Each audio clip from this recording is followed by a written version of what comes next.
I'm not looking for anything special. You know what I mean? I just want to be the best of a person that I can be.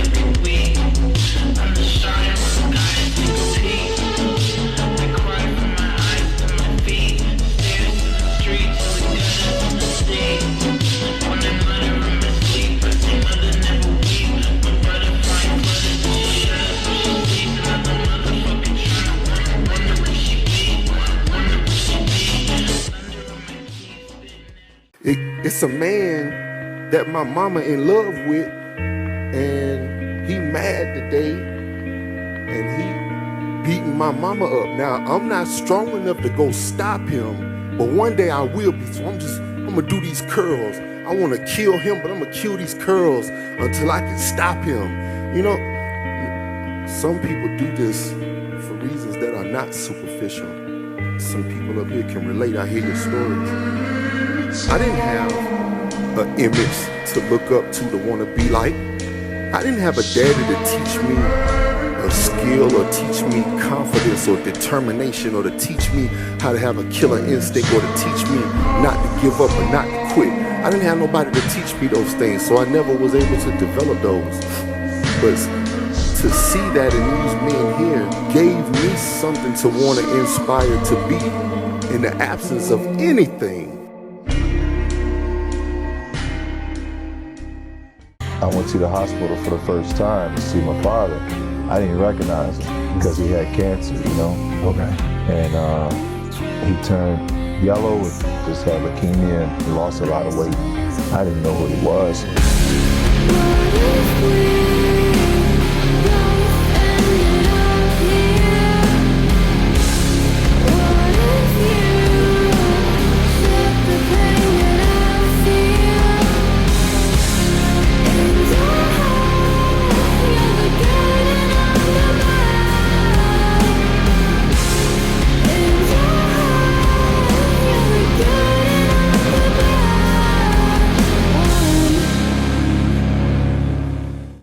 I did Prague the year before Chris did it. Yeah. And I only choose it because it was close to where my family lives, you know. It's just a 2 or 3 hour drive. And I thought he's coming. And I saw my mom and she told me like, yeah, he's not here.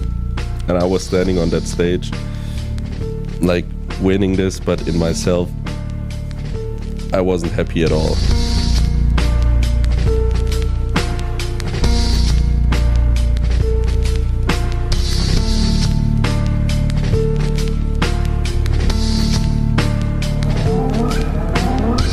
He wasn't at any of my competitions.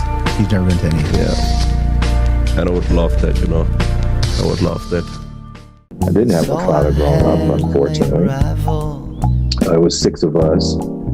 My mother had to raise 6 kids by herself. I was the youngest. We were 2 years apart. He died from cancer. My mother ended up dying from cancer.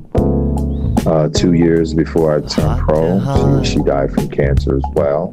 I had to bury her myself and watch her go through that for 6 years. And that's what my father went through. And now my mother has to suffer it. It's just, it's a very humbling experience. You know, my mother always said, Kevin, you know, don't blame God for anything. You know, I know you're upset because your father died, but I don't have the answers. Maybe one day everything will make sense to you. If you ask me a question, I tell you the truth. You can like me or hate me. That's not my goal. I'm trying to make friends when I'm on the stage at the Mr. Olympia. My goal is to just do the best that I can do. But when you're penalized with prejudice and bias and politics, it makes it harder and harder every year to get back up on that stage in front of the same judges and put it all on the line. I train just as hard as 4-time Mr. Olympia does.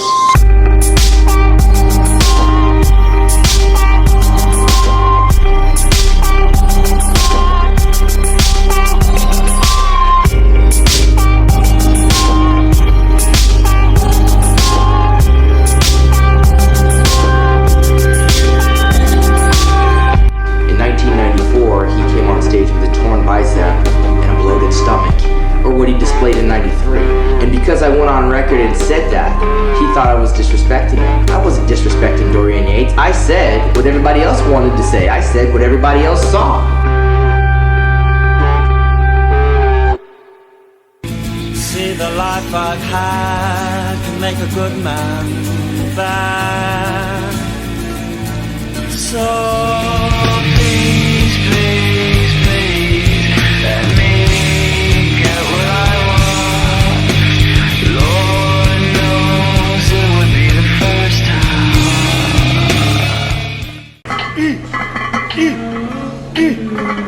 That's all I cared about. Like, that was what my life was like. I was always on track with everything. I mean, everything was structured. I lived in a fucking box in order to be the best, meaning I had no outside. People call me with their problems, I'd hang up on them. I trained my ass off.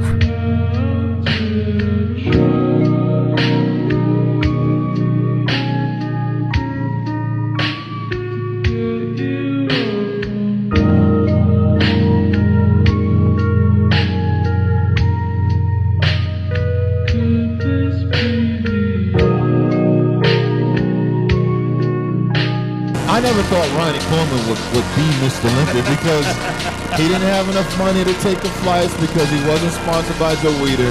He would take his own money and catch the trains, and he would get dead last, like in every show. Like 1992, I didn't play at all in the Olympics. Didn't get a dime, didn't get a dollar. I didn't complain 1994. I didn't complain when I got 15.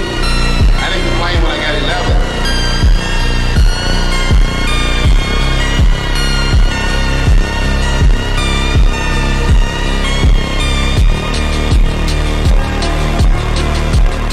She said I would never amount to anything because I didn't like school. I didn't like school because my father died when I was 10 years old. And my dad used to take me to school and pick me up every day. And one day, I woke up and my mother said, you gotta walk to the bus stop because your dad's back is hurting. So my father couldn't take me. And I had to get on that bus. And my father wasn't there to pick me up.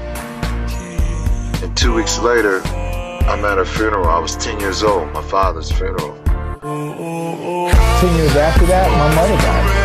Cancer. I just started doing a lot of research on health, how to eat. And then that led me into the gym. And in the gym, I found peace because it was almost like a therapy for myself. The judges actually told him he wasn't big enough. I feel wherever I go, the fans stand to me and give me the support that I need. And it makes me very happy wherever I come, the fans cry and woo. And it's fantastic when you go on stage and hear that. It's a great feeling for me.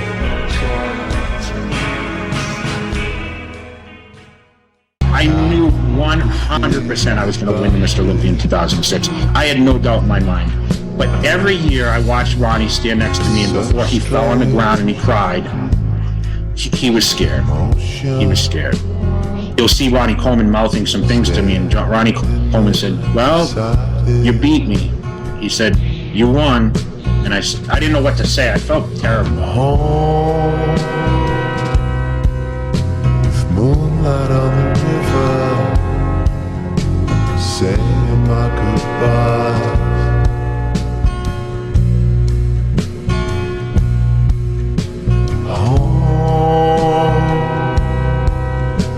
Moonlight on the river, everybody died.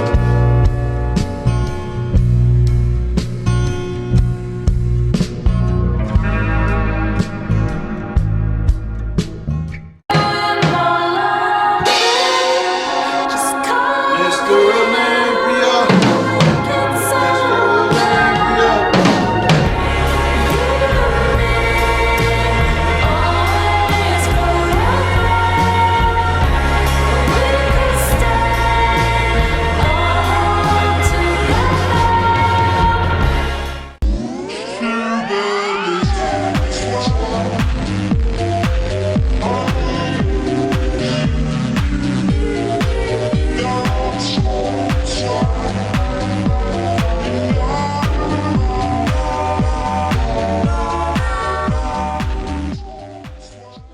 what do you think is the best piece of advice you could give to the young up-and-coming bodybuilders from the next generation? Just maintain a positive attitude. Stay with your family. Stay positive. You know, believe and pray to God every day. You know, and try to lead a good, clean, honest life.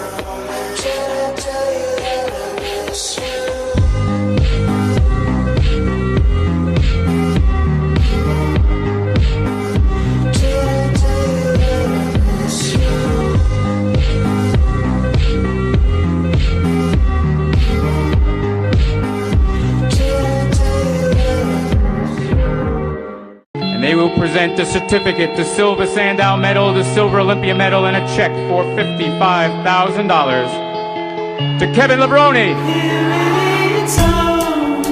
I left the sport because I was just tired of trying, tired of getting second place. I got second at the Olympia 4 times. You know what? I won every show in the world, more than once.